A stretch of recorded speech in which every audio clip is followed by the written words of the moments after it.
Hi, I'm Kody Johnson, Highway Maintenance Director at Itasca County. Kind of here to talk about our salt use and some of the practices and stuff that we're doing at the county. Kind of give an overview here. Obviously, lake associations, so concerned about chloride in the waters, and so we'll kind of go through what we're doing and why we're doing what we're doing.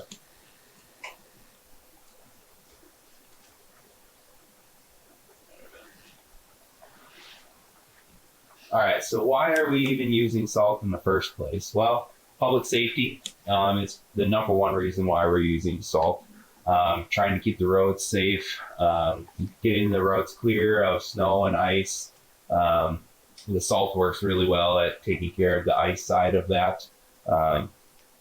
Economy, keeping the roads open. I mean, there's a lot of revenue generated by the state, generated by the county, by keeping us open for business. If every time it snowed, we shut down because we didn't take care of the roads, a lot of businesses and whatnot wouldn't be able to stay open. So there's a big economic factor in keeping the roads clear. Cost effective. Yes, salt is expensive, but at the cost of, kind of the economy side of things, keeping it open, it's a very reasonable cost to use to keep the roads safe and open to the public. And then performance, it works well. As long as our temperatures are, there's different products, but above 10 degrees, salt works really well for clearing off the roads and improving safety. Corey, your whole thing is on sodium chloride, or are you telling us what different? A little bit. We've got, actually, that's kind of what I'm going to right here. So for the most part, we're using sodium chloride, which is rock salt or the granular salts. That's our main product that we're using. Roughly, we buy about 5,000 tons of salt annually, and that's for the whole county. We have 9 different garages throughout the county. Each garage has its own salt storage, and we divide that appropriately there. The other product that we use is calcium chloride brine. So roughly around 12,000 gallons annually on the calcium chloride brine product that we're using. In the past, we've also used magnesium chloride brine. We were using that last year. I mainly switched due to the cost factor of it. We were going to increase our liquid use, so that kind of factored into it. I'll kind of go into how we're using that brine here in a few slides. Hey, Corey, is the impact on the environment comparable between calcium and sodium chloride? No, it's not actually. So as you can see, kind of NaCl, there's one chloride in the rock salt, and there's calcium chloride is Cl2. So there is more chloride in a calcium chloride than a sodium chloride, but we use less concentration of it to accomplish the same thing. So it's more concentrated in the chloride, we don't have to use as much of it at the same time. A question. Yeah. There's some counties that have their own brine maker. Have you considered that for Itasca County? We have, I think, just kind of a couple reasons why we haven't jumped into that. I would say the main reason that is one, kind of upfront cost of getting the system put together in order to do that. And then number two, the tanks on our trucks are outside in the weather. And if it's below 15 degrees, we'll just say 10 degrees, you're going to start freezing that product. And so we'd have to empty out the trucks every single time it was going to drop below that 10 degrees and then refill them. It would just be a big operation to do that. So Don't you have to do that when you purchase the brine? I'm talking about making your own brine. Right. So right now, in storage would be okay because we have our tank inside our building at our Arbor garage. So I feel like we could set up inside for the storage of it. But the only problem is then if we have it at that central location at our Arbor garage, then everybody's got to drive from across the county to empty and fill their tanks every single storm event. So in the potential savings in using the liquid sodium chloride, we'd also be losing that in fuel costs. So that's kind of the balance that we're looking at there. Not that it's ever off the table, but just kind of the challenges to getting into that. Okay, thanks. And then this, I'm just trying to put this, what is 5,000 tons of salt mean? That's just a big number to most people. So try to put this in a little bit of a perspective of maybe what it would be to every person. So in Itasca County, we got about 45,000 people. Rock salt, if you took our 5,000 ton pile, it's about 222 pounds per person, or 5.5 bags of your 40-pound salt that you would use in like a water softener. So, if you divided it equally, about 5.5 bags is what we'd use per person. Obviously, there's more salt users out there than just us. There's MnDOT, the cities, other people as well that are contributing to that factor. But just trying to put it into a relatable item than a big pile of salt. All right, so one of the big factors, and this is for us to be in compliance with MPCA, and also just keeping the fluoride at our facility, in our facility. So we've got kind of the big salt storage buildings, very similar to MnDOT. So we got 6 of these where it's kind of the steel frame with the tarp over the top. And then we've had our balsam garage and big fork garage. They're just concrete, precast concrete structures. And then at our Togo garage, we have just a timber frame salt storage. So basically keeping all the water and the snow out of the salt and off the salt so it doesn't spread and leach into the soils. And then everyone's got a paved surface, full surface underneath the product. And then we store our salt and our sand in those structures. And then the calcium chloride in the tank, that's just a picture of the tank that we have installed in our Arco garage. It's a 6,000 gallon tank, so we're able to buy the product at a tanker load at a time and distribute it from that garage.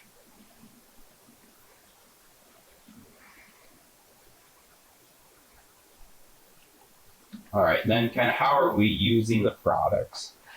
So rock salt, basically you're loading it up in the back of the truck and then it's placed out on the road using a spinner system. So it'll drop down kind of onto a spinner. Usually it's on the center lane. We have a couple that are center mount, but most of them are on the center lane. So spreading the salt out there. Then another application that we have, this is where we're using that calcium chloride brine. We're spraying it right on the spinner here. So the salt will drop down onto the spinner and then you will wet that salt with calcium chloride brine. So the big advantage to that is that it activates the salt immediately. So it's not sitting on the road, taking time to activate and melt. So if the rock salt takes a little bit of time to get the melt going, and then once the water melts and starts to dissolve, it really kind of takes off. So in a wetter snow event, the rock salt works really good. In kind of a drier snow event, that's where the pre-wet really shines. And then it also helps stick to the road.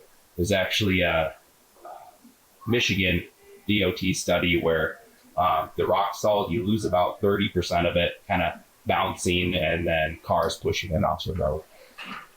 Corey? This is just salt, not sand salt mixture. No, just salt. So we do use sand. Sand we use for when it's too cold for salt to work. When it's below 10 degrees, with the pre-wet, you can probably go down to about 0 degrees and the salt will still work, but not the best. So kind of in that below 10 degrees, that's when we switch over to the sand. And it's really just kind of giving a grip. It's not really meant to take the ice off the road. It's just kind of giving you some traction. Corey, maybe you get around to this, but how does a driver decide what to use and when to use it? Sure. So we'll discuss that kind of in a pre-storm plan. So we'll look ahead, and our foreman will work with all of our drivers as far as what product that we're going to be putting out that day. And it really just depends on the temperature, at the start of the storm, and then what's it going to be at the end of the storm, with what product that we're going to use. How do they decide what parts of the road to do? Sometimes it seems like they do the corners or the intersections. Other times they spot salt along the way. Otherwise, they spread it all along. And Sure. when you come to like bridges and so forth, I know the bridges can be a hazard, but that's where it's critical to limit the use of the salt. How does that all come into play? Yeah, I mean, it kind of depends on like the snow event too. If it's a lot of snow, we're mostly going to be focusing on plowing and the kind of salting like the intersections and the curves, things like that. We've got like a freezing rain event. That's where we might put out a little bit more down like the center of the road. You might see kind of a feed down most of the center of the road. If it's been, say, below zero for a week and now the temperature's warmed up to like 30 degrees, we might put a little bit of salt on spots where ice has been packed on the road, stuck on the road to try and break that off, in more of a straight stretch. Kind of our policy is mainly intersection skills and curves. And then if we can get ice off, with the temperatures, we go after that too. Corey, I have a question. I live up in Marcel. Okay. And this is unusual weather, as we all know. Right. And so a couple weeks ago, it was like pouring down rain on Thursday. And temperature dropped below freezing. I'm going to go into Grand Rapids on Friday. Okay. I'm going to wait till like 10 o'clock because I think all of you guys are going to be out there. Nada. As I'm sliding in, coming down Highway 38. So when do you guys make a decision, because that's an unusual situation. Right. Okay. But when is it somebody calling saying, you need to get people out here? Or Sure. So we have like our foremen go out and check the roads in like those freezing conditions, and they'll make the determination if we're going to be calling out or not. Now, the freezing rain events, obviously, this has been really unique this winter. So we've made some last minute decisions on those, where they're out at 3, 4 in the morning and the roads are still wet and haven't froze. And then they froze like 5:30, 6 o'clock. So we've kind of been chasing that a little bit. I mean, it's a big decision. If we go out, we're spending, starting at like $25,000, just that's kind of our base. That's just for salt, and then we got fuel on top of that cost. So we've been like trying to make sure it is going to freeze over before we go out. Yeah. okay. And like 38 isn't a state highway, That's so you MnDOT. don't need to do that. We don't. Okay. I may just make sure. Right. Yeah. Sure.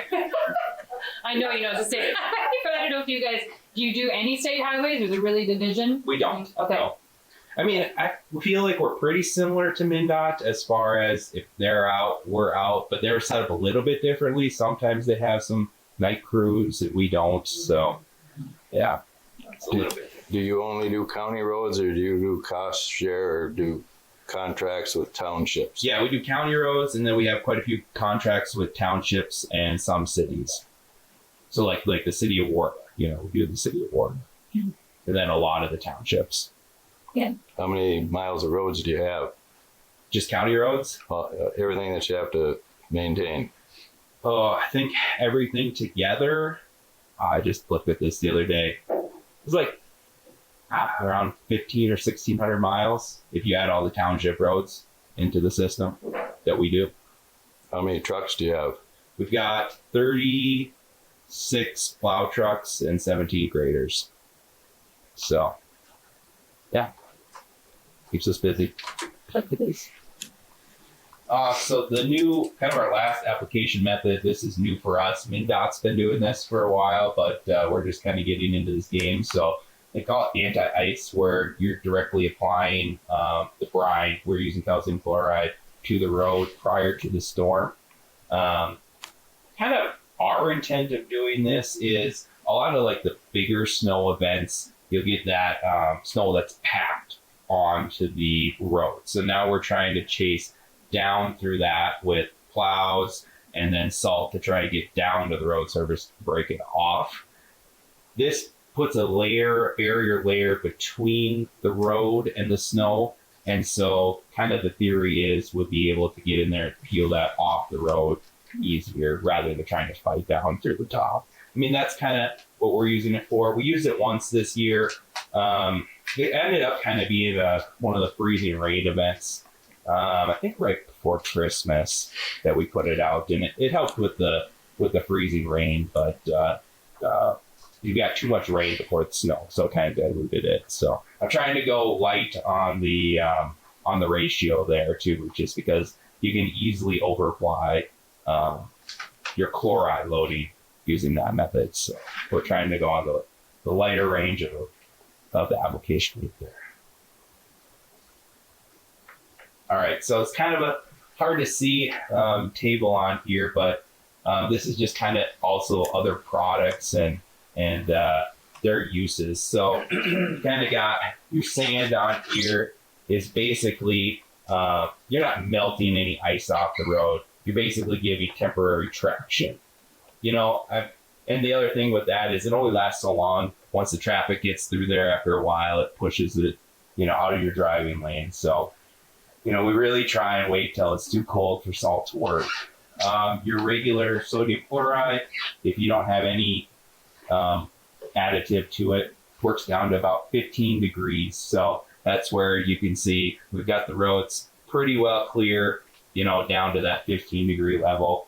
Once it starts getting down towards 0, that's when you might see a little ice build up, occasionally. So salt brine, same thing, down to the 15 degrees. That's another option, that Tom was talking about, where we can take the sodium chloride, mix it with water, kind of make our own salt brine. Magnesium chloride, this is what we were previously using. Actually, the -10 was a big factor why I was using it. As we were pre-wetting the salt coming off the spinner, this would allow it to work down to a lower temperature, so we could use that more than the sand. And obviously, the sand has its own negative environmental impacts for us. It plugs up storm sewers, and then if you're applying it near those storm sewer bridge locations, it's getting flushed into the water system. Calcium chloride, our product's actually good down to about 0 degrees, so different variations there, but same sort of product. And then MidDOT uses some of these acetates. They're a little bit different. They're not a chloride product. There is some of that. I'm not sure if that's exactly what they're using, but they use it on bridges. Think of like I-35 down to the cities. They're using that because it's not corroding the bridges. It doesn't damage the water quality. Right, but it's very expensive. So that's why they're it's used in those high urban areas. So just kind of some other products that are out there. Then this is kind of just a cost benefit analysis that was done. Obviously, plowing is the most effective because you're creating the best benefit by plowing. You've improved the road the most just by plowing. Obviously, that's where we really get into the sand. It's helpful, but we try not to use it as much as we can because cost effective wise, not the best. And then this kind of where you get into this is where technology is going is the liquid application. The rock salt, you're losing it with the bounce and the traffic pushing it off. That's where your liquids are, a better value than the rock salt. The one positive with the rock salt though is it's got, we'll call it maybe more lasting power. If it's in a wet snow event, things like that, it's got the other products that are liquid are already diluted with water. And so they will dilute out quicker, or become not effective faster than like a rock salt in that same sort of situation where if it's a really wet, heavy snow. Hey, Kody, what what do the ratios mean? Like 2.4. What is that? Sure. So, I mean, it's really just kind of comparing the products to one another. Oh, It's a relative scale. It doesn't really have a direct dollar value. They're just saying comparing to each other, this is kind of their effectiveness. and between 0 and 6. Quality cost range. Well, so sand is really that kind of forefront cost ratio, huh? It's not Yeah, I mean, so temporary. it's not overly. I mean, just the cost of sand itself is, relatively expensive. It's cheaper to use the sand than salt, but it's not as effective, right? Sure. Because it's not getting any of the ice off the road, and it's just kind of a temporary traction Yeah. sort of situation. So, all right. So, kind of what are we doing, for chloride reduction? Obviously, we're one of the bigger applicators in the county. So, kind of we talked about a little bit is pre-storm planning. So, our foreman, our highway maintenance supervisors, myself, we'll kind of look at, our upcoming forecast. What's it looking like? Are we going to be, what kind of storm is it? Is it going to be heavy snows? Is it going to be windy? Is it going to be rain? What's the scenarios? Is the temperature going to drop off right after the storm? We see that a lot. That's usually when we struggle with trying to get maybe some ice patches on the road. If it's 20 degrees and snowing, 2 days later it's negative 20, and trying to keep, then just a little bit of snow, ice is over pretty quick. So we're trying to plan ahead. What product are we going to use? How are we going to attack this storm? Training employees. All of our operators have been through the smart salting class with the MPCA last year, and then probably look to do that again next year, this fall coming up, 2024. Do they come up here to put that seminar on, or do you guys? They did, yeah. Okay. Implementing proven technology. So I will say, we're kind of following MnDOT's example, if you will. I mean, the research budget really kind of goes to them. So they're doing a lot of the trial and error on this chloride reduction technology. And once product's working, we typically follow that example. Data management. So that's kind of on my end. How much salt are we using? I'm looking at, what are we using in a storm event? What are we using by month a lot? And then routes. We just kind of switched from 5 maintenance districts down to 4. During that, we did a big routing exercise trying to optimize our plow routes. So really even out the mileage per unit. Yeah, and then research, there's MnDOT, there's a local road research board, and MPCA all has different research topics on technology to reduce chloride use, and then kind of, what's the impacts, things like that.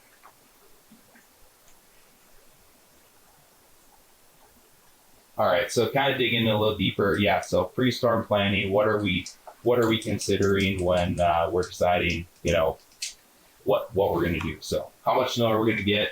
What are the temperatures going to be? Wind speed, storm temperature, freezing rain. We kind of talked about that. Operations, so start time. So that's really going to vary. For the most part, we generally start early. I mean, that's kind of our try to get the road clear before morning traffic. But it's not always the case, because sometimes we'll have a snow event through the day, or depends on when it starts. So our start time really depends on when the storm starts. But generally, you'll see us out early. Material selection we talked about quite a bit. Material rates. So, I mean, basically, you can set the truck at a bunch of different salt rates. So kind of 100 pounds a lane mile up to like 600, 700 pounds of salt per lane mile. So we're looking at that, what's the temperature going to be? What rate are we going to go out to try to achieve?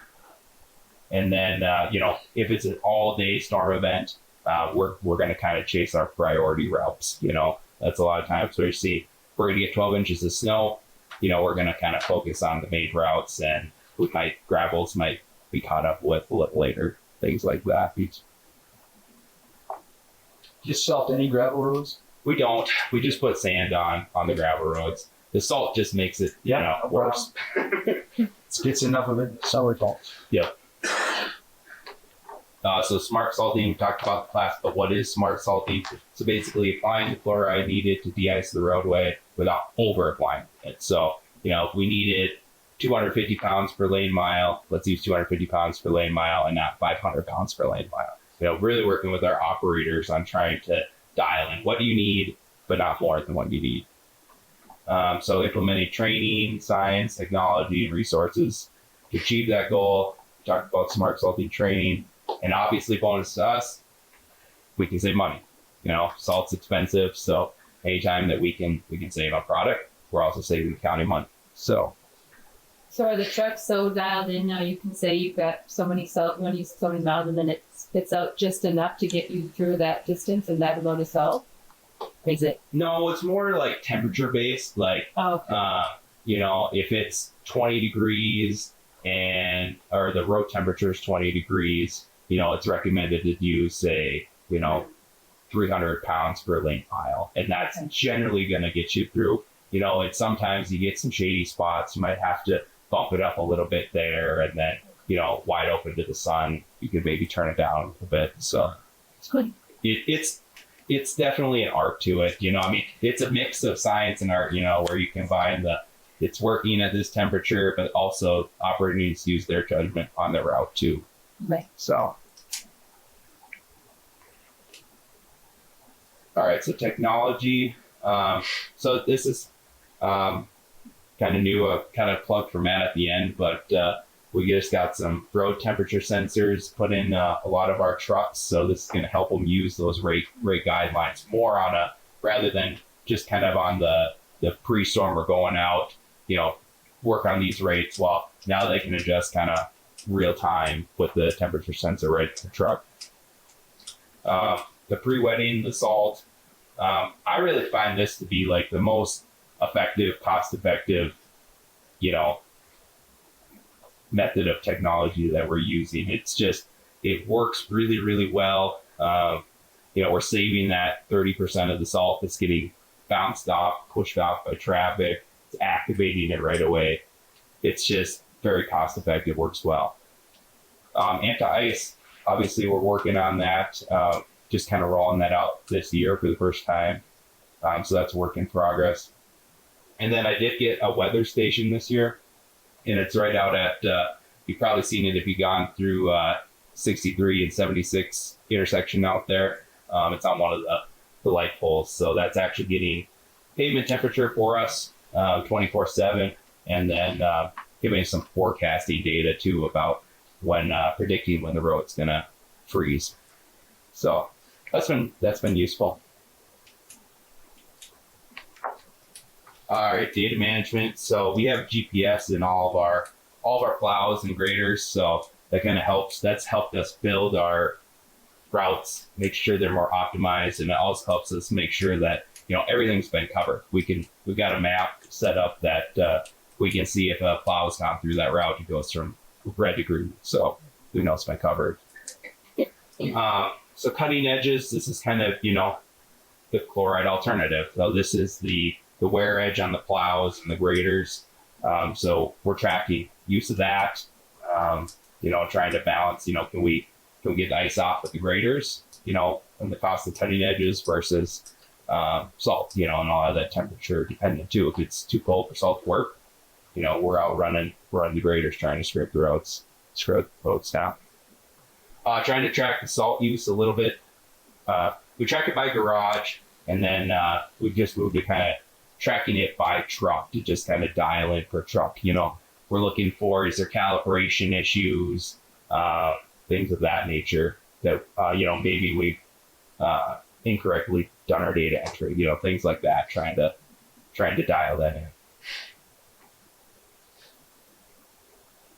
This is where I was going to give him a little plug to Matt. He with the Itasca Soil and Water, sent us the Smart Salting class 2022, and then picked up temperature sensors to install in the trucks, and then two of the spray bars for the anti-ice process. They gave us a grant for that. So thankful for that effort that we're able to work together. We got you, Kody. Yeah, thank you. Is that Bowser money that's comes from the state down in locals and you guys just use ours kind of for that stuff? Yep, that's right. Sorry. All right, and then these are just some resources that I use. We've got our Itasca County snow removal policy that's out on the county website in the policy section. The Snow and Ice Control Handbook for snowplow operators is a really great resource that we use. Has a lot of those rate guidelines and things like that in there, calibration guidelines. Snow and Ice Control Guidebook, that's kind of got a lot of the science information about effectiveness of the materials. There's a calibration manual for calibrating our trucks. Midnight Maintenance Manual, I reference that occasionally. And then the Smart Salting class from the FPCA. Actually, there's a new manual for that class, and I was one of the contributors to that. So that's out there now too. So good resource if you're looking for more information. That's what I have for you. So how about more questions or comments? How does this winter compare to others? I don't think you've probably been out on the roads a lot, have you? Yeah, so it's definitely been a unique winter. So, last year we had like the most snow on record. Now we have like the least snow on record. But we've also had quite a few like freezing rate events, which has been very odd. So I would say we've saved a lot on fuel. We've saved a lot on cutting edges. We've still used salt. Not as much as last year, but I'd say we're probably 75%, of what we've used last year, just due to all the freezing rate events. Was really kind of got more into it than I was hoping, but So the guys are kept busy on a winter like this? we're doing a lot of brushing. So if you're out and about, you'll see most of the roads have been brushed back pretty well. So What equipment do they use for brush? we've got some brush heads on skid steers and then on our excavators. So I rode past him on a bike today. He was chopping the beat at it. No snow, you got to do something. yep. Have you looked at minimizing how much road clearing you have to, how much in the ditch? Like, as far as wildlife habitat stuff goes, the outer banks that go up further might not need quite the attention as the near road habitat. It depends on the right of way size, I mean, if we don't have a big right of way, we're probably gonna clear the whole right of way. If it's a huge right of way, that's where we might look at, reducing some of that a little bit. And I know coming up in the future, they're considering listing the monarch butterfly, so that also might impact that too, where we might have to leave some more conservation areas. So that might be coming up in the future as well. Is there a certain time that you have to wait before you mow the ditches? I know Yeah. in southern Minnesota they do. Yeah, so right now, like the state law is basically up to August 1st because it's a nesting bird law. We can only mow like the first 8 feet, past the shoulder. So that's what we'll be doing, May, June, July. August 1st through the end of August is really kind of, we get 1 month more or less to mow back until, migration season. Then winter we can keep brushing. Is there anything you can do to minimize deer car collisions? That's brushing is probably the best thing that we can do is pushing that brush back. So. Yeah. So if you said 2,000 tons, We get Salt. about 5,000. 5,000 tons. Mhm. So doing a little math, that's close to, it's either 1 million or 10 million pounds of salt. Okay. 5,000 times 2,000, if it's a ton, Mhm. comes out to about 10 million pounds. So when I think about chlorides, I'm an old chemist. Once it goes into water, you can't get it out. It's there. It's stuck there. It never goes. Yep. So whether or not it's, rock salt or calcium chloride or magnesium chloride, it's endlessly accumulated. So now what we're doing everywhere in Minnesota is dust abatement on gravel. But we do roads. that here. Yeah, of course. Yeah. So if you talk about the amount of salt that's being used each year, I think there should be some concern. I mean, when I was a kid, you didn't salt roads, cars lasted a long time. So when you look at the economy of salt, Yeah. I mean, you've heard all this before, I'm sure, but when you look at using the economy of salt, if you build in the indirect effect of, your car rusting away, which probably isn't put into that calculation. It's only about the people that are selling a product where the person can't get there because the road's, too slippery or too snowy or whatever. But a spoonful of salt, you guys, destroys 5 gallons of water. Yeah. So when you think about that, and you start asking questions like, do we have any monitoring going on, like at the causeway on 169? We talked to MnDOT about some of this stuff. Sure. Why? And they said, well, no, we really don't have much monitoring. But just think about that for a second, you guys. Now, I'm not trying to point fingers, but I think it's imperative that a bunch of Lake Association people are somewhat aware of how detrimental salt can be. I mean, I'm not picking on you for sure, because it's like not making electricity. People want lights in their house, But the reality is, I sometimes think that people have quit shoveling and they just throw the salt on. Very happy. You know what I mean, you guys? You go to a place in the metro area, and you got somebody out there. I was down at Home Depot. We haven't had much snow this winter. But you're walking into Home Depot and there's this much snow and this much salt on it, I mean, it's pretty amazing.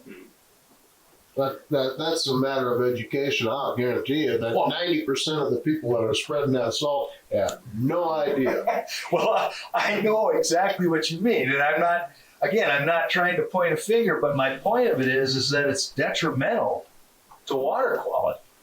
Yeah.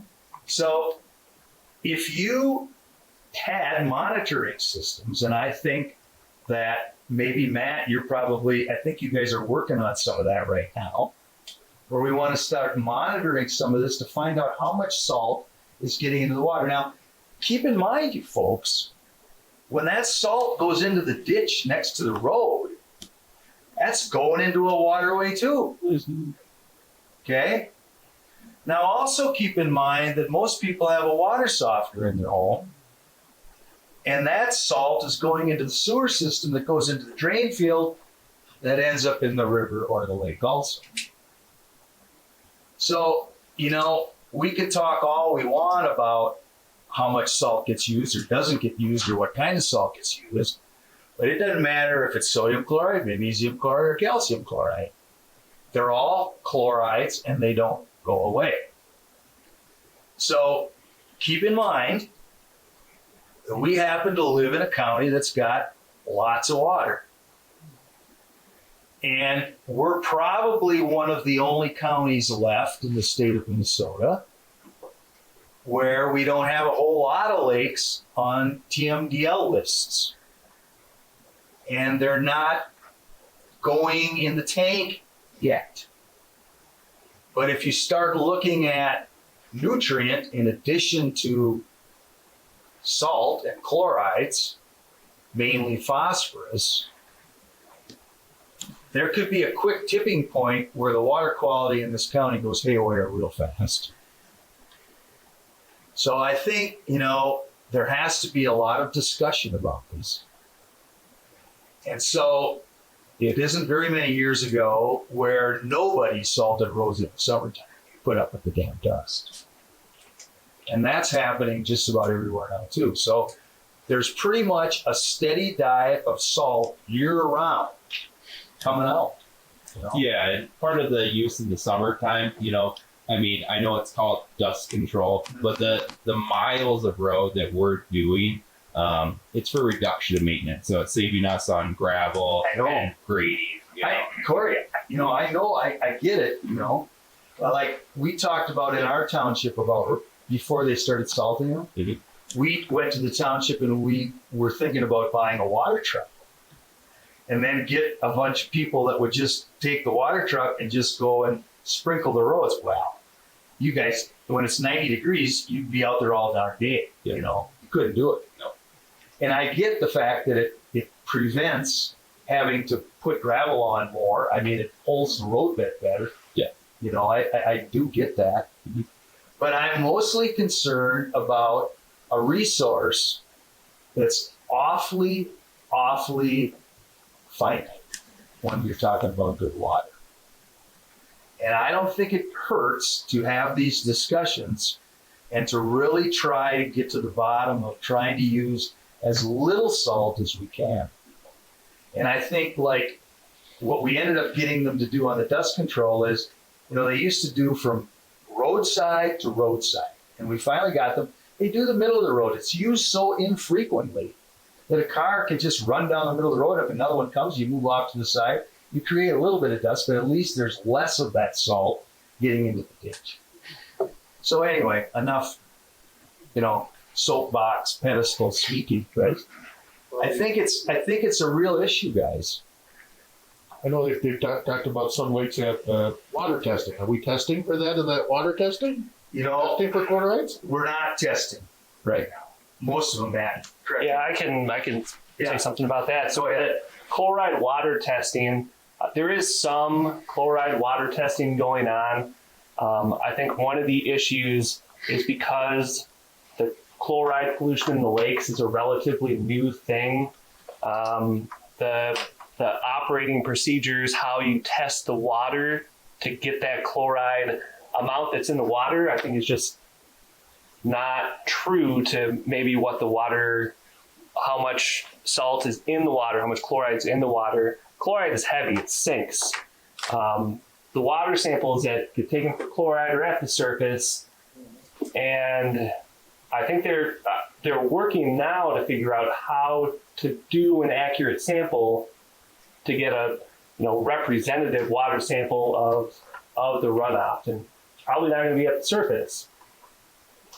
But they don't want to come out with another way to test the water only in a couple of years to change that.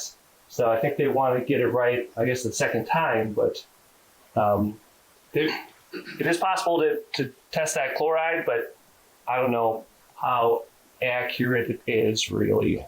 When you use a sonde unit, you lower it all the way to the bottom of the lake and it measures the conductivity all the way up and down. Is there a relationship between conductivity and the amount of salt in the There water? certainly is. There is, yes. Yeah. Still not exactly sure how the conductivity relates to the salt. It also, takes in, you can have low salt, but, some higher conductivity with some other elements that are in the lake, but that's part of it. Couple other things is most of the time when we're doing our water testing, Matt, and I suppose you guys do a lot of it, but we'll do it in the deepest parts of the lakes. If you're going to test for oxygen or if you're going to test for Secchi disc readings, you do those in the deepest holes. Well, when you do that, you have the most dilution too. And keep in mind now, salt hasn't been on the radar except for the last probably 30 years. It hasn't been really used heavily, but it has for the last 30. So it's going to take a little bit of time for all of that that's in the soils that's coming off the roads, it's in the soil, to percolate back to the aquifer or to the lake or the river. So the reality is it becomes one of those things where it's kind of a trapdoor. All of a sudden it snaps shut and then your concentrations are already too high. So, I'm not nicking at the county or the MnDOT for salting roads, but there's got to be some kind of a compromise that we can make. Maybe we need to start putting less on, and maybe, people got to maybe slow down a little bit, but that's hard to get people to do that. Yeah, the public demand for instant. It's just unbelievable. Instant life is just insane. It's They incredible. don't care. They It's just want incredible. Yeah, one thing I've learned helping the county get some of that chloride reducing equipment is one, the county wants to reduce that chloride use. I mean, it's cost savings also, but it's also We're just good all- for the environment. Yeah, I mean, we're all lake users that work at the county, Well, so exactly. we care too, you know? Yeah. Hey, Yeah. Corey, it's a catch-22, isn't it? Yep. But the reality is, people need to be made more aware of it. I would agree. I would say that's probably like if you guys as a group are looking to address chloride, at least public education about the effects of chlorides, you know, make them understand the cost of that instead of like, I need to get to work in 15 minutes instead of 20 minutes today, you know? It's a hard push. But I will let you know that I got an email from the high school the other day. I work with some students up there on native planting and things like that. And there's a group up there that there's someone from one of the colleges that is going into the high school now, and they want to dig into the salt issue. So I, of course, am going to send them your name and tell them, hey, look, you know, let's get the county on board and let's talk to the county. And this is going to be a bunch of kids, and it couldn't start at a better age, you know. So anyway, it's just one of those things where I think it's imperative that people know how damaging chlorides can be. Well, I think that the Lake Association, what we can do is we all have newsletters that go out to all of our members, and just something like that, because the education has to start somewhere, Absolutely, Michelle. you know. So we can put stuff in our newsletter, and it's at least keeping our members and our property owners informed. At least it starts, and you never know from that. You might get someone that has this brainstorm idea or has dealt with it in some other. Or you might get a few people to throw the salt out, just use sand. It's not going to get, it's going to get tracked. Right. You know, it's going to be on their rugs when a neighbor comes over to visit. But, you know, so is salt. Mm-hmm. You know, They do have salt-free water softeners. they're working on it. They got them, I know. Right. But Okay, anything else? We should wrap it up here. Yeah, Sorry. I know there's more stuff, but Good work. thank you, Corey, very much for coming. yeah, It's really thank you for informative. coming up.